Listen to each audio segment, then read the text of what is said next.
나는 전능하신 아버지 하나님 천지의 창조주를 믿습니다.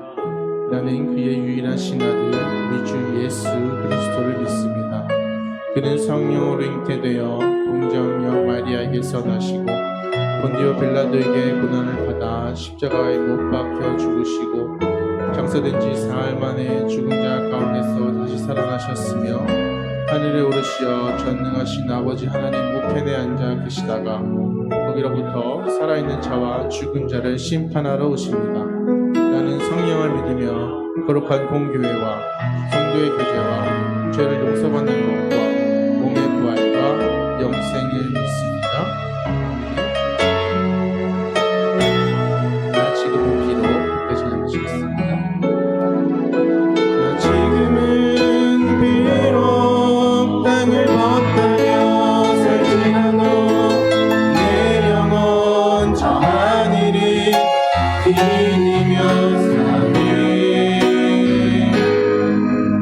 내 주님 계신 눈물 없는 곳 저 하늘에 숨겨진 내 소망이네. 높은 얼굴들 그의 이름들 많이 생각나. 내 가슴 터지도록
요한복음 14장 16절로 17절 말씀을 가지고 하나님의 영으로 하신다, 이런 제목으로 은혜 말씀 나누겠습니다. 오늘은 교회력으로 하면 부활절 5번째 주일입니다. 예수님께서 십자가에 몸짓고 피 흘려 죽으신 다음에 3일 만에 부활하셨죠. 그리고 며칠 만에 감난산에서 구름 타고 올라가셨죠. 40일 동안 제자들과 함께 하셨어요. 그러면 5번째 주일은 주님이 어디 계신 거예요?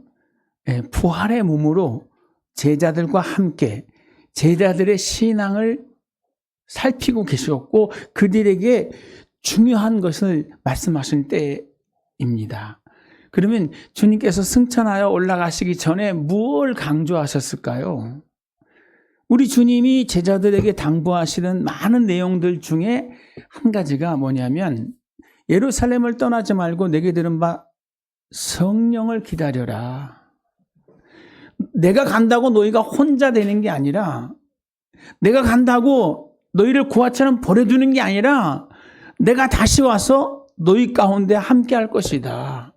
내가 너의 하나님으로 다시 올 것이다. 이렇게 말씀해 주시는 거예요. 무엇으로요? 성령의 임재를 통해서 우리와 함께 하시는 세상을 말씀해 주고 계십니다. 그 말씀 그대로 어떻게 해요? 오순절 날이 이름에 마가 요나다락방에 모였던 120문도들의 간절한 기도 가운데 급하고 강한 바람 같은 소리 있고, 그들이 다 성령의 충만함을 받아서 성령의 말하게 하심을 따라 다른 방언으로 말하기를 시작합니다. 이러면서 뭐가 일어나는 거예요? 새로운 변화가, 새로운 교회의 시작이 이루어지는 줄 믿습니다. 근데 여러분, 하나님이 하시면 된다고 제가 늘 말씀드리죠. 성령으로 말미암지 않고는 안 되는 거예요.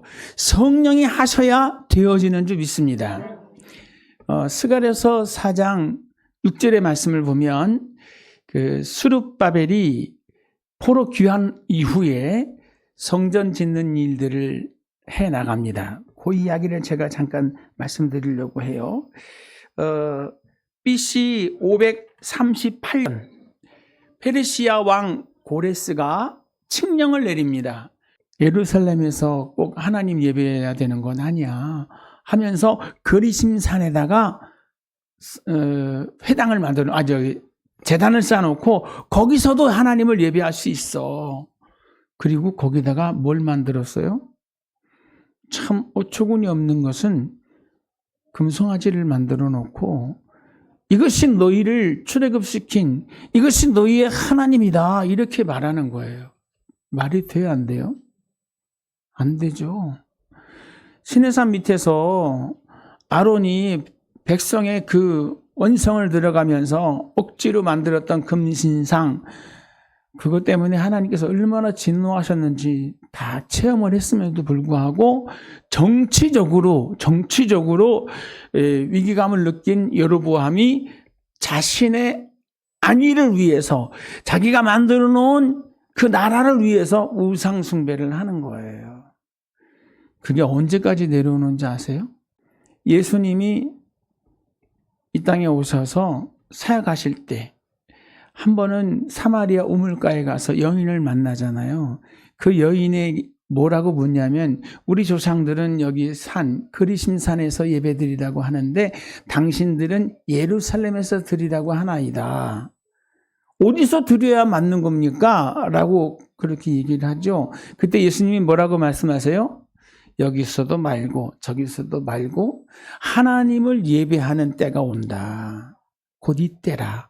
하나님은 영이시니 예배하는 자는 장소에 구애받지 아니하고 어떻게 해요? 신령과 진정으로 예배드려야 된다. 하나님은 영으로 예배하는 그런 사람을 찾으신다라고 하시면서 장소의 문제를 해결해 주셨어요. 그런데 참 그 역사가 깊죠. 여로보암 때 그런 일이 벌어졌는데 예수님 때까지 그 악습이 거듭되고 있었다는 거예요. 근데 여러분, 왜 유다가 망하고 왜 북왕국 이스라엘이 망했죠? 그것은 성경의 역사를 살펴보면 알 수 있습니다. 잠깐 성경 말씀을 보시겠습니다. 열왕기상 9장 1절로 9절에 솔로몬이 성전을 다 지어서 상냥식을 하는, 하나님께 바쳐드리는 봉헌 예배를 드리는 그 자리에 하나님께서 솔로몬을 찾아오셨어요. 열왕기상 9장 1절로 9절. 솔로몬이 여호와의 성전과 왕궁 건축하기를 마침에 자기가 이루기를 원하던 모든 것을 마칠 때 여호와께서 전에 기브온에서 나타나신 같이 다시 솔로몬에게 나타나사 여호와께서 그에게 이르시되 내 기도와 내가 내 앞에서 간구한 바를 내가 들었은즉 나는 내가 건축한 이 성전을 거룩하게 구별하여 내 이름을 영원히 그곳에 두며 내 눈길과 내 마음을 항상 거기에 있으리니 내가 만일 내 아버지 다윗의 행한 같이 마음을 온전히 하고 바르게 하여 내 앞에서 행하며 내가 내게 명령한 대로 온갖 일을 순종하여 내 법도와 율례를 지키면 내가 내 아버지 다윗에게 말하기를 이스라엘 왕위에 오를 사람이 내게서 끊어지지 아니하리라 한 대로 내 이스라엘의 왕위가 영원히 견고하리려니와 6절에 만일 너희나 너희 자손이 아주 돌아서서 나를 떠나지 아니하며 내가 너희 앞에 둔 나의 계명과 법도를 지키지 아니하고 가서 다른 신을 섬겨 그것을 경배하면 내가 이스라엘을 내가 그들에게 준 땅에서 끊어버릴 것이요 내 이름을 위하여 내가 거룩하게 구별한 이 성전이라도 내 앞에서 던져버리리니 이스라엘은 모든 민족 가운데서 속담거리와 이야기거리가 될 것이며 이 성전이 높을지라도 지나가는 자마다 놀라며 비웃어 이르되 여호와께서 무슨 까닭으로 이 땅과 이 성전을 이같이 행하셨는가 하면 9절 대답하기를 그들이 그들의 조상들을 애굽 땅에서 인도하여 내신 그들의 하나님 여호와를 버리고 다른 신을 따라가서 그를 경배하여 섬김으로 여호와께서 그 모든 재앙을 그들에게 내리심이라 하리라 하셨더라. 성전에 관련된 이야기를 하면서 성전이 말씀을 준행하고 예배의 온전한 모습을 가질 때는 하나님이 주신 복이 대대손손 이어져 가는데 만약에 그들이 하나님을 떠나서 하나님 배반하고 우상을 섬기고 하나님의 율례를 버린다면 하나님의 성전일지라도 하나님이 그를 버린대. 그리고 다 무너지게 한대요. 성전이 높은 곳에 있어서 사람들이 지나가다가 그 무너진 성벽을 바라보면서 이 어찌인가 할 때에 뭐라고요? 이야기거리가 되고 조롱거리가 된다는 거예요. 그리고 그들의 조상들을 애굽 땅에서 인도하여 내신 그들의 하나님 여호와를 버리고 다른 신을 따라가서 그를 경배하여 섬김으로 여호와께서 이 모든 재앙을 그들에게 내리셨다. 하나님이 심판하신 거야. 하나님 벌 주신 거야 라고 말한다는 거예요. 역대하 7장 13절로 14절의 말씀도 한 번 더 읽어드릴게요. 혹 내가 하늘을 닫고 비를 내리지 아니하거나 혹 메뚜기들에게 토산을 먹게 하거나 또 전염병이 내 백성 가운데 유행하게 할 때에 내 이름으로 일컫는 내 백성이 그들의 악한 길에서 떠나 스스로 낮추고 기도하여 내 얼굴을 찾으면 내가 하늘에서 듣고 그들의 죄를 사하고 그들의 땅을 고칠지라. 이스라엘 역사 가운데 이루어지는 그 모든 죄와 그로 인한 심판에 대한 이야기를 제가 몇 번 드렸어요. 대한민국에도 끊임없이 어떤 사건, 사고가 이어지고 있습니다. 그런데 대한민국에 일어나는 어떤 사건, 사고도 여러분 영적인 일들이 많습니다. 굳이 그걸 거기다가 이렇게 연결해서 맞춰야 됩니까? 그러면은 세상에 우연이라는 게 어디 있습니까? 이렇게 말을 하실 분도 있겠지만 여러분 남한국 유다가 망하고 북한국 이스라엘이 망하는 건 뭐 때문에요? 분명히 하나님께서 선지자를 통해서 말씀하셨어요. 너희가 나를 버렸기 때문이다. 너희가 나 아닌 우상을 섬겼기 때문이다. 이렇게 말씀합니다. 그럼 여기서 한 가지 더 살펴볼 게 있어요. 그들이 하나님은 안 섬기고 우상만 섬겼을까요? 이게 무서운 거예요. 그들은 하나님 앞에 섬겼습니다. 예배 드렸습니다. 절기를 지켰습니다. 그럼에도 불구하고 뭐 했어요? 같이 우상 숭배도 하고 그렇게 하면서 여전히 하나님의 말씀은 온데간데 없고 자기 마음대로의 자기 삶을 꾸려가고 있었다는 거예요. 선지자들이 말해도 들어먹지 않았어요. 그러니까 어쩔 수 없이 이방의 손을 들어서 유대 나라를 북왕국 이스라엘을 칠 수밖에 없었다는 겁니다. 나 위에 다른 신을 섬기지 말아라. 하늘에 있는 것이나 땅에 있는 것이나 그 어떤 형상도 만들지 말아라. 하나님의 이름을 망령되이 일컫지 말아라. 이 날을 거룩하게 구별하여 온전히 지켜라. 이거 누구한테 한 소리라고요? 하나님 모르는 사람들에게 한 소리가 아니에요. 출애굽의 영광을 경험하고 하나님과 언약을 맺은 이스라엘 백성들에게 하나님께서 주신 말씀이에요. 이 시대를 살아가는 저와 여러분에게도 하나님께서 끊임없이 하시는 말씀이 뭐예요? 하나님 위에 다른 신을 섬기지 마세요. 하늘에 있는 것이나 땅에 있는 것이나 어떤 우상도 만들지 마세요. 하나님의 이름을 망령되이 일컫지 마세요. 하나님의 그 안식일을 거룩하게 구별해서 그날은 무슨 일이 있어도 지키세요. 라고 말씀해 주시는 거예요. 누구에게요? 예수 믿는 저와 여러분에게 주시는 말씀일 줄 믿습니다. 믿음 안에 들어와 있는 이 혼합주의, 믿음 안에 나도 모르는 사이에 들어오는 이러한 죄악상이 우리 대한민국에 많습니다. 역사적인 사건을 한번 말씀을 드리면 우리나라에서 이런 일이 있었어요. 2013년 10월 30일부터 11월 8일까지 부산 멕시코에서 제10차 WCC 즉 세계교회협의회 총회가 열렸습니다. 세계교회협의회 총회. 교회가 하나 돼야 된다는 그런 아주 멋있어요, 말은. 그런데 거기에는 전 세계의 모든 종교 지도자들이 다 모였습니다. 이단도 마찬가지고 또 다른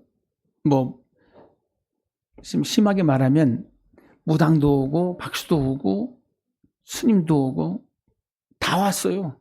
그들이 기도문을 만드는 걸 인터넷에서 보고 야, 이게 무슨 기도야. 기도할 때 누구 이름으로 기도해야 돼요? 예수 그리스도의 이름으로 하나님 앞에 기도 올립니다. 이렇게 하는 거거든요. 그런데 거기에 석가모니도 들어가고 거기에 별게 다 들어가. 여러분 이건 하나님 앞에 하나님을 뭐 하는 거예요? 모욕하는 거예요. 하나님을 망령되이 일컫는 거예요. 종교 혼합주의라고까지 말하고 반기독교적이고 반성경적이라고 이 보수단체들이 즉 기독교 보수단체들이 극렬하게 반대했어요. 이거 안 됩니다. 이거 안 됩니다. 대한민국에서 이거 안 됩니다. 이렇게 했어요. 세계적인 행사인지라 우리나라의 교회의 큰 교회의 지도자들이 거기에 협력했어요. 교회만 협력한 것이 아니라 정부도 협력을 했어요. 그 행사 비용이 수십억 들잖아요. 수백억 들잖아요. 거기다가 수백억 지원을 했어요. 그런 이후에 무슨 일이 벌어졌냐면 이게 왜 고기랑 연결이 됩니까? 라고 말씀하실 분도 있지만 정말 어처구니 없는 사고가 대한민국에서 일어났습니다. 뭐냐면 그 다음 해 여름 고등학생들이 제주로 수학여행을 가다가 그 유람선이 침몰했어요. 거기서 몇 명이 죽었냐면 단원고등학교 학생들 400명 넘게 거기서 304명이 희생했습니다. 구조가 지연되고 정부의 대응에 문제가 있었고 또 진상규명의 여러 가지 문제로 인해서 이 세월호 사건이 대한민국을 다 흔들어 버렸어요. 아시죠? 대통령도 물러났어요. 그 세월호 때문에. 얼마 전까지만 해도 무슨 껌껌이 세월호 이야기가 나와요. 그 발단이 뭐라고요? 연관 지으면 좀 무리함이 있겠지만 안타까운 것은 우리 안에 영적인 그런 혼란한 모습들이 하나님 앞에서 예배자로서 그러한 타락된 모습들이 보여지고 난 이후에 대한민국에 그런 엄청난 사건이 나타났다는 거예요. 그 사건으로 304명이 희생한 것만 아니라 그 이후에 우리나라가 얼마나 복잡하고 얼마나 힘들고 얼마나 고통스러웠습니까? 그런데 놀라운 것은요, 지금 또다시 그 세계대회를 우리나라에 유치하려고 해요. 그때는 이번에는 WEA, WCC하고 WEA하고 성격은 다르지만 내용은 똑같습니다. 그래서 한국기독교총연합회에서 WCC하고 WEA에 대한 포럼을 주최했어요. 저도 그 자리에 한번 가서 들어봤어요. 근데 그건 아니더라고요. 왜 아닌지에 대해서는 정확하게 얘기를 하는 거예요. 기독교회가 협력하면 안 되는 거예요. 우리 기독교인들도 거기 협력하면 안 돼요. 그런데 놀라운 건 뭔지 아세요? 대부분의 많은 사람들이 그 일에 대해서 관심이 없고 몰랐다는 거예요. 지금도 모른다는 거예요. 그냥 뭐로 포장이 되냐면 세계대회, WCC, WEA 세계대회 이렇게 포장이 돼요. 근데 하나님 앞에서 우리 한국교회가 뭐 하는 거예요? 타락하는 일이에요. 그리고 그 피해는 누가 입어요? 하나님 앞에 매맞는 우리 대한민국 사회가 입는 거예요. 사실은 바벨론 포로로 끌려가기 전에 하나님의 선지자들 통해서 얼마나 눈물로 호소하면서 그 잘못된 길에서 돌아오라고 이렇게 했습니까? 그죠? 그러나 아무도 귀 기울이지 않잖아요. 뭐 할 때까지? 멸망을 받아 그들이 다 벌거벗긴 채로 포로가 되어서 그 사막길을 지나 바벨론까지 끌려갈 때까지 그들은 깨닫지 못했대요. 제가 뭐 이렇게 얘기를 하니까 그게 그거야? 이렇게 생각하시면서 어떤 분은 너무 억측이다 하시는 분도 있고 그게 그렇나? 이렇게 하시는 분들도 있어요. 그러나 여러분, 세월호 같은 사건이 그냥 일어나는 건 아니거든요. 우리나라에 로젠 대회 이후에 또 사건이 있었고 그 대형 사건들 전후에는 항상 뭐예요? 영적으로 혼란스러운 일들이 대한민국 교회 안에 있었다는 사실. 다 열거하기 민망스러울 정도로 많았다는 거예요. 그러나 그들은 깨닫지 않고 계속 우리 한국교회를 그런 쪽으로 이끌고 가고 있다는 거예요. 어려운 시기입니다. 정말 대통령 선거도 앞에 두고 그리고 경제도 그렇고 미국 트럼프 대통령도 그렇고 이거 어떻게 해야 되나. 아니 가게마다 다 문을 닫고 또 우리 정석훈 집사님도 얘기하다 보니까 어려움이 있고 사업에 어려움이 생기잖아요. 이런 생각지 않은 일들로 인해서. 근데 여러분 이럴 때 어떻게 해야 됩니까? 우리가 기억해야 할 것은 하나님의 말씀이에요. 사랑하는 자요 내 영혼이 잘됨 같이 내가 범사에 잘되고 강건하기를 내가 간구하노라. 이 요한 3서 2절의 말씀이 사도 요한을 통해서 주시는 말씀인데 거기에 우리 핵심 가치가 다 담겨 있는 것 같아요. 뭐가 제일 중요하다고요? 하나님과 나와의 관계를 영적인 일이에요. 영혼이 잘 된다는 것은 하나님과의 영적 관계가 잘 되는 거예요. 그러면 범사는 저절로 되는 겁니다. 포도나무 가지가 포도나무에 붙어 있으면 열매는 저절로 맺어진 같이, 그죠? 어떤 나무가 말라서 뭐 하다가 불에 살라버립니까? 원나무에서 진액을 받지 못한, 붙어 있지만 관계가 온전치 못한 그 나무 가지는 어때요? 말라요. 요즘 원미산에 올라가면 바람이 많이 부는 날이 있습니까? 그러면 엄청나게 이 죽은 가지들이 떨어져요. 겨울에는 몰라요. 다 붙어 있으니까 다 살아있는 것 같고 잎새가 다 떨어지고 가지는 시커멓잖아요. 그래서 어떤 가지가 죽은지 어떤 가지가 살아있는지 몰라요. 그런데 봄이 돼서 새순이 나고 그럴 때 새순이 안 올라오는 여전히 시커먼 가지가 있어요. 그 가지들은요, 치면 뚝 하고 부러져요. 새순이 올라와 있는 가지는 이렇게 누르잖아요. 그럼 휘어요. 놓으면 다시 제자리로 돌아가요. 그 안에 뭐가 있어요? 네, 물기가 있어요. 진액이 흐르고 있는 거예요. 생명이 있는 거예요. 그래서 꽃도 피고 열매도 맺혀집니다. 그런데 나무에 붙어 있지만 살아있는 건 줄 알았는데 빼짝 말라있어요. 진액이 들어가지 않아. 나무와 관계가 단절됐어요. 그러면 어떻게 됩니까? 비바람이 불 때마다 꺾여져서 바닥에 뒹구는 거고 사람들이 그걸 모아다가 다 묶어놓습니다. 불살라버립니다. 여러분, 하나님과의 영적 관계가 이렇게 중요해요.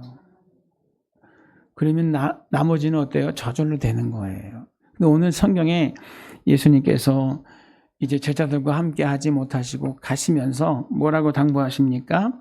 내가 아버지께 구하겠으니 그가 또 다른 보혜사를 너희에게 주사 영원토록 너희와 함께 있게 하리니 그는 진리의 영이라 세상이 능히 그를 받지 못하나니 이는 그를 보지도 못하고 알지도 못함이라. 그러나 너희는 그를 아나니 그는 너희와 함께 거하심이요 또 너희 속에 계시겠습니다. 여러분 안에 하나님 계신 거 믿습니까? 어떻게 알죠? 죄에 대하여, 의에 대하여, 심판에 대하여 자꾸 각성시켜 주시거든요. 너 이거 안 돼. 너 이거 하면 안 돼. 이거 성령이 우리 안에 계시면서 계속 그 마음을, 그 깨달음을 주시는 줄 믿습니다. 내가 여전히 고집피고 죄를 범하려고 하잖아요. 그럼 뭐가 제일 안 되는지 아세요? 기도하려 치면 딱 막혀요. 하나님과 나와의 소통의 가장 핵심이 뭐예요? 기도인데 그 기도가 막혀요. 안 돼요. 그러면 어때요? 살아있다고는 하나 실상은 뭐예요? 죽은 자가 되는 거예요. 시련이 오고 역경이 오면 뚝 하고 부러집니다. 아무렇지도 않고 교회 나와서 예배드리고 있는데 아무 일 없는 것 같았는데 어느 날 뚝 꺾어지는 거예요. 여러분, 성령이 우리 안에 거하시면 죄에 대한 깨달음이 있습니다. 성령이 우리 안에 있으면 심판에 대한 경각심을 일으켜 주십니다. 내 안에 성령님 계시는구나. 그것으로 알 수 있습니다. 그리고 또한 기도할 때 성령이 함께 하시는 분들에게는 어떻게 해요? 우리가 마땅히 구할 걸 알지 못할 때 우리가 연약하여 구하지 못하는 것까지 다 뭐예요? 위에서 구해 주시고 위에서 도와주시고 위에서 선을 만들어 주시는 줄 믿습니다. 로마서 8장 26절로 27절 말씀이잖아요. 우리가 마땅히 빌바를 알지 못하나 성령이 말할 수 없는 탄식으로 친히 우리를 위해 간구하신다고. 28절에는 뭐라고요? 하나님을 사랑하는 자 곧 그의 뜻대로 부르심을 입은 자들에게는 이 모든 것이 다 합력하여 선이 된다고. 어떻게 해요? 성령이 하시고 계시기 때문에 성령이 우리 안에 내주하시고 성령이 우리를 붙잡고 계시기 때문에 그 모든 것이 합력하여 선이 될 것을 말씀해주고 계시다는 겁니다. 오늘 성령이 우리 안에 거하시면서 또 한 가지 하는 게 있는데 뭐예요? 구원에 대한 보증을 해주시는 줄 믿습니다. 성경 말씀을 제가 한번 읽어드릴게요. 에베소 1장 13절 그 안에서 너희도 진리의 말씀 곧 너희의 구원의 복음을 듣고 그 안에서 또한 믿어 약속의 성령으로 인치심을 받았느니라. 인쳤다는 게 뭐예요? 도장 확 찍었다는 겁니다. 그 좀 흉측하지만 그 소농장 같은 데 가면 우리나라는 어떤 이제 귀에다가 막 박더라고요. 근데 어떤 나라는 가보면 어때요? 시뻘건 도장으로 콱콱 찍잖아요. 그죠? 그럼 거기에 화상을 입어서 더 이상 털이 안 나. 바꿀 수가 없어. 위변조가 안 돼. 그래서 어느 집 소구나 어느 집 말이구나 이거 다 알 수 있게 하잖아요. 마찬가지로 하나님께서 어떻게 한다고요? 저와 여러분의 심령에 인을 박아요. 넌 내 것이야. 어떻게 했어요? 하나님이 피로 값을 주고 산 하나님의 사람으로 인박아 주신 줄 믿습니다. 뭐예요? 절대로 하나님 잃어버리지 않으시고 절대로 하나님 포기하지 않는 인침의 복을 저와 여러분에게 허락하시는 줄 믿습니다. 또한 우리가 할 수 없는 것들을 도와주셔서 열매가 되게 하세요. 가지는 나무에 붙어 있으면 열매는 저절로 맺어진다 그러잖아요. 참 반가운 소식은 우리 주차장에 샤인머스켓 포도나무를 두 그루 심어놨었잖아요. 근데 벌써 그 심은 지가 몇 년 됐죠? 열매가 안 나타나는 거야. 잎은 무성한데 열매가 없어. 올해는 우리 차평호 성도님이 이거 잘라야 돼요, 가지. 길다고 되는 게 아니라 잎새만 무성하다고 열매가 맺어지는 게 아니라 이거 새순 나기 전에 다 잘라야 돼요. 그래서 가위로 다 잘라버렸어요. 그리고 새순이 나오는데 이번에는 뭐가 났어요? 포도 열매가 생겼어요. 포도 열매가 생겼어요. 뭐가요? 샤인머스켓이 달렸어요. 근데 우리 정대 집사님이 아니 누가 와서 이걸 꺾었어요. 여기도 열매가 많았었는데 주차장에 심어놓으니까 주차하기 귀찮으니까 옆으로 나온 가지를 뚝뚝 꺾어버렸나 봐. 거기에 열매가 제일 많이 열렸었는데 여러분 우리가 그리스도 안에 붙어 있으면 열매는 어떻게 해요? 저절로 맺어지는 거예요. 성령이 우리 안에 내주하시고 운행하시면서 우리의 말을 통해서 우리의 직장을 통해서 우리의 삶의 현장을 통해서 우리 자녀들을 통해서 하나님 기뻐하시는 사랑과 희락과 화평과 오래 참음과 자비와 양성과 충성과 온유와 절제와 같은 이런 아름다운 열매들을 맺어주시는 거예요. 우리가 뭘 몰랐어요? 그 가지를 잘라줘야 되는데 그걸 안 잘라가지고 그냥 그대로 내버려 둬요. 또 날 텐데 언젠간 나겠지. 안 되는 거예요. 영양분이 단대로 다 가니까 열매가 안 된 거예요. 딱 잘라버리고 온전하게 하나님과 딱 하나가 되면 하나님께 집중하면 하나님이 원하시는 열매도 우리 삶 속에 맺어질 줄 믿습니다. 여러분 우리가 사는 대한민국 참 혼란스럽죠? 누구 탓이죠? 누구 탓이죠? 맞아요. 내 탓입니다. 내 탓입니다. 교회가 예수 믿는 저와 여러분이 역할을 잘 못하는 거예요. 왜 소돔과 고모라가 멸망했습니까? 죄인의 수가 너무 많아서요? 아니에요. 그들이 동성애로 망했습니까? 그들이 뭐 엄청나게 많은 죄악을 얘기해요. 열거해요. 그러나 하나님께서 하시는 말씀이 뭐예요? 거기 의인 10명이 없다는 거예요. 의인의 수가 너무 부족해서 그들에게 소망이 없다는 거예요. 예수 믿는 사람들이 깨어 일어나서 역할을 감당하면 대한민국 가운데 소망이 있습니다. 하나님이 우리에게 기회를 주실 거예요. 그런데 자꾸 정치적으로 또 환경적으로 국제적으로 우리가 고립되고 어려움에 처하는 이유가 뭡니까? 교회가 역할을 잘 못하는 거예요. 예수 믿는 저와 여러분들이 깨어있지 않기 때문에 하나님께서 그렇게 연단을 시키시는 거예요. 이 다음이 또 있을 거예요. 이래도 회개 안 하면 또다시 또 다른 일들로 우리를 징계하실 거예요. 하나님은 그 받으시는 자녀마다 뭐 한대요? 징계하신대잖아요. 징계가 없다면 사생자여 버리온 자래요. 징계가 있어도 오히려 감사한 거죠. 그죠? 그래도 나는 하나님의 자녀라서 하나님이 이렇게 나 훈련시키시는 거야. 이제라도 깨닫고 온전하게 회개하고 하나님 편에서 말씀 중심으로 예배 중심으로 내 삶의 방향을 틀어가야지. 할 수 있다면 얼마나 감사한 일입니까? 그런데 깨닫지 못하면 어떻게 해요? 멸망할 수밖에 없다는 겁니다. 오늘 저와 여러분이 이 하나님의 영으로 되신다. 하나님이 하셔야 됩니다. 하나님 붙잡고 성령에 의해서 여러분의 삶에, 여러분의 가정에, 우리 서북교회 위에, 대한민국 위에 역사해 달라고 기도하는 은혜가 있기를 주의 이름으로 축복합니다.